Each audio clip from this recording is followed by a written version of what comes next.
श्रीकृष्णाय नमः।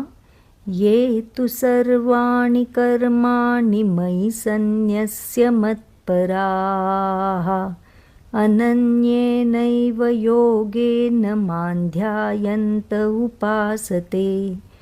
श्रीकृष्ण म्हणतात, मतपरायण असणारे जे भक्तजन संपूर्ण कर्म माझ्या ठायी अर्पण करून सगुणरूप अशा मज परमेश्वराचे अनन्य भक्तियोगाद्वारे निरंतर चिंतन करत मला भजतात, तेच खरी उपासना करतात.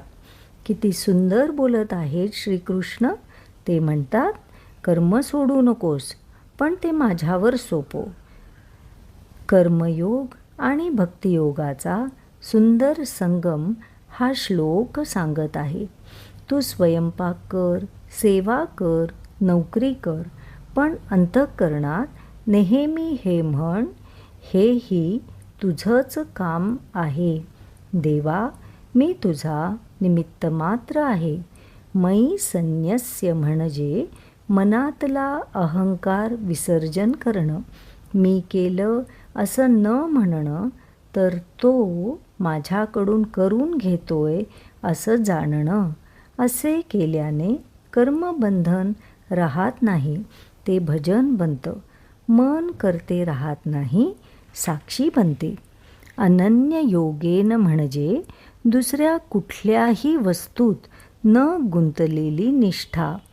ज्या भक्ताचं मन कृष्णात रत झालं आहे, त्याचं जगणं म्हणजे ध्यान, त्याचा श्वास म्हणजे जप आणि त्याचं मौन म्हणजेच उपासना. कर्म करताना डोळे मिटलेले नसले तरी मन त्याच्याच चरणी असतं, हीच खरी भक्ती आहे. जिथं जगणंही साधन बनतं.